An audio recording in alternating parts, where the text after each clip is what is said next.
그때 예수님께서 사도들에게 말씀하셨다. 아버지나 어머니를 나보다 더 사랑하는 사람은 나에게 합당하지 않다. 아들이나 딸을 나보다 더 사랑하는 사람도 나에게 합당하지 않다. 또 제 십자가를 지고 나를 따르지 않는 사람도 나에게 합당하지 않다. 제 목숨을 얻으려는 사람은 목숨을 잃고 나 때문에 제 목숨을 잃는 사람은 목숨을 얻을 것이다. 너희를 받아들이는 이는 나를 받아들이는 사람이고 나를 받아들이는 이는 나를 보내신 분을 받아들이는 사람이다. 예언자를 예언자라서 받아들이는 이는 예언자가 받는 상을 받을 것이고 의인을 의인이라서 받아들이는 이는 의인이 받는 상을 받을 것이다. 내가 진실로 너희에게 말한다. 이 작은 이들 가운데 한 사람에게 그가 제자라서 시원한 물 한 잔이라도 마시게 하는 이는 자기가 받을 상을 결코 잃지 않을 것이다. 주님의 말씀입니다.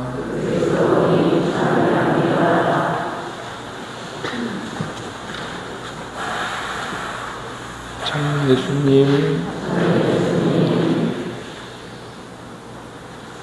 아버지나 어머니를 나보다 더 사랑하는 사람은 나에게 합당하지 않다. 아들이나 딸을 나보다 더 사랑하는 사람도 나에게 합당하지 않다. 또 제 십자가를 지고 나를 따르지 않는 사람도 나에게 합당하지 않다. 는 말씀을 듣게 되는 오늘은 교황주일입니다. 특별히 교황님을 위해서 기도하고 2차 헌금을 해서 보내드리는 날입니다. 우리나라가 6.25 전쟁 후에 힘들 때 각 교구는 교황님의 도움을 많이 받았습니다. 교황님은 그 비용을 어디에서 마련하셨을까요? 교황주일, 전 세계 교회가 하는 2차 헌금을 통해서 모인 돈을 이렇게 쓰셨던 것이지요. 교황님한테 돈이 왜 필요하냐고 할 것이 아니라 교황님이 도와야 할 것이 너무 많겠구나 하면서 헌금을 하시면 좋겠습니다. 교황주의를 맞으면서 한편으로 이런 생각도 듭니다. 하느님께서 왜 누구는 크게 쓰시고 누구는 작게 쓰실까? 오늘 예수님께서 말씀하십니다. 예언자를 예언자라서 받아들이는 이는 예언자가 받는 상을 받을 것이고 의인을 의인이라서 받아들이는 이는 의인이 받는 상을 받을 것이다. 엘리사 예언자를 하느님의 사람으로 예언자로 대접했던 부인이 복을 받는 내용이 일독서에 나옵니다. 이게 그 말이겠지요. 그럼 교황님이 받을 복을 우리가 받으려면 어떻게 하면 되겠습니까? 교황님을 교황님으로 대접하면 됩니다. 교황님이 예수님의 자리를 이어받은 사도들 중에 첫째 자리를 이어받은 분이다. 그걸 인정하고 그 교황님을 위해서 기도하는 것이 우리가 해야 할 일이겠지요.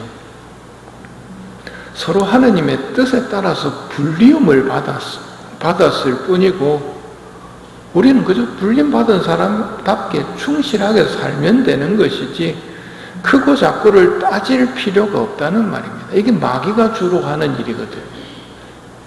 비교하게 만들어서 분열을 일으키는 게 마귀의 전공 분야입니다. 그러니 쓸데없이 비교하지 마십시오. 우리가 살고 있는 세상을 보더라도 다 똑같은 것은 아닙니다. 똑똑한 사람, 잘난 사람이 있고 백인도 있고 흑인도 있습니다. 그 서로 다름을 시기 질투, 높고 낮음으로 볼 것이 아니라 하느님한테 받았다라는 것을 기억하는 것이 신앙인의 생활입니다. 아버지, 어머니, 아들, 딸도 그리고 나 자신도 받은 것입니다. 아버지나 어머니를 나보다 더 사랑하는 사람은 나에게 합당하지 않다. 아들이나 딸을 나보다 더 사랑하는 사람도 나에게 합당하지 않다. 이 말을 오해하면 안 됩니다. 아버지나 어머니, 아들, 딸 주시면서 우리에게 주신 계명이 뭐냐면 부모에게 효도하라고 해요. 부모 입장에서는 자녀를 사랑하는 거겠죠. 이 말의 뜻은 그러면 뭘까요? 주신 분이 있다는 것과 나는 받았다는 사실, 이걸 잊어버리면 안 된다는 말이죠. 받은 것을 주신 분보다 더 우선시해서는 안 된다는 말씀입니다. 쉽게 실제적인 예들을 통해서 들어보면 쉽게 다가옵니다. 조선시대 천주교의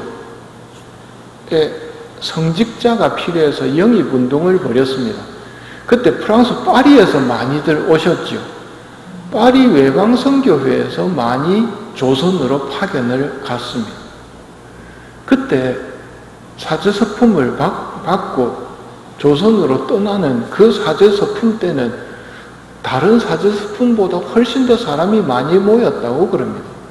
왜냐하면 그게 장례의 의미까지 있기 때문에. 조선 가면 끝납니다. 조선이 천주교를 받아들이지 않는 상태였기 때문에 중국으로 가서 어떻게 해서 들어가면 다시 얼굴 볼 가능성은 없고 죽었다, 순교했다는 소식이 들려올 가능성이 많지요.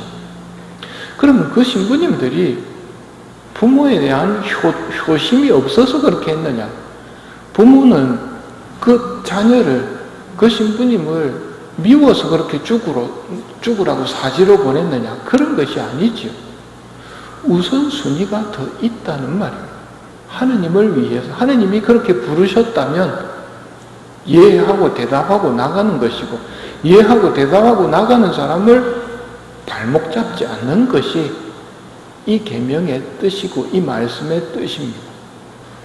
예수님이 부르실 때 야고보와 요한이 보여준 모습은 아버지와 사꾼들을 버리고 예수님을 따라 나섰다지요. 바로 그 모습입니다. 그리고 그 모습을 말씀하고 계신 것이지요. 때문에 이 말씀은 내가 세상에 평화를 주러 왔다고 생각하지 마라. 평화가 아니라 칼을 주러 왔다고 하시면서 이 말씀을 시작한다는 것을 기억해야 됩니다. 즉 아버지나 어머니, 아들과 딸이 우리의 구원을 방해한다면 그건 끊어버려야 됩니다. 내 형제가 자꾸 죄 짓는 길로 유혹을 한다면 끊어버려야 된다는 말입니다. 아버지의 뜻이 첫째이지 내 형제의 뜻이 첫째가 아니라는 말이죠. 하나님께서 창조주이시고 보이거나 보이지 않는 모든 것들은 하나님이 창조하신 피조물입니다. 이것을 받아들이는 사람은 아버지, 어머니, 아들, 딸도 모두 하나님이 창조하셨다는 것과 하나님보다 더 높을 수는 없다는 것을 받아들이는 것이 신앙인입니다. 오늘날은 아버지, 어머니, 아들, 딸보다도 자신의 즐거움이나 취미생활, 운동이나 건강 이런 것들이 실질적으로는 더 많이 하느님과 경쟁하려고 달려듭니다. 이때 이것들의 자리를 제대로 갖다 놓을 줄 알아야 됩니다. 하느님의 자리가 늘 첫째 자리입니다. 예수님이 강조하셨던 것도 그거죠. 가장 첫째 가는 계명이 뭡니까? 마음을 다해서 하느님을 사랑하는 것. 내 마음이 정말 하느님을 온전히 사랑하고 있는가? 목숨을 다해서 하느님을 사랑하는 것. 생각을 다해서 하느님을 사랑하는 것. 온 힘을 다해서 하느님을 사랑하는 것. 이게 첫째 계명이고 내 이웃을 내 몸처럼 사랑하여라는 둘째 계명도 이에 못지않게 중요하다고 말씀하시죠. 순서는 분명히 있습니다. 하느님 다음입니다. 그 어떤 것도 하느님의 자리를 차지할 수는 없습니다. 아버지나 어머니를 나보다 더 사랑하는 사람은 나에게 합당하지 않다. 아들이나 딸을 나보다 더 사랑하는 사람도 나에게 합당하지 않다. 또 제 십자가를 지고 나를 따르지 않는 사람도 나에게 합당하지 않다. 이 말을 들으면서 좀 하느님이 좀 심한 거 아닌가라는 생각이 들는지도 모르겠지만 한꺼풀만 뒤집어 보면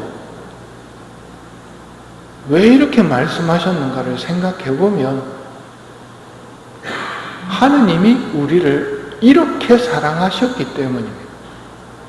예수 성심성을 한 달 동안 바라본 게 성심에 타오르는 불꽃입니다. 하느님께서 당신의 외아들을 내주셨습니다. 세상을 너무나 사랑하신 나머지 나를 너무도 사랑하셔서 당신의 외아들을 내주셔서 대신 희생 제물로 바치셨단 말이에요. 당신의 외아들을 내주셔서 우리의 죄를 씻어주려고 죄를 사하여 주려고 당신의 외아들을 내주신 분이 하느님이시거든요. 내가 너희를 사랑한 그 사랑을 내가 목말라 한다는 뜻이기도 하다는 말입니다.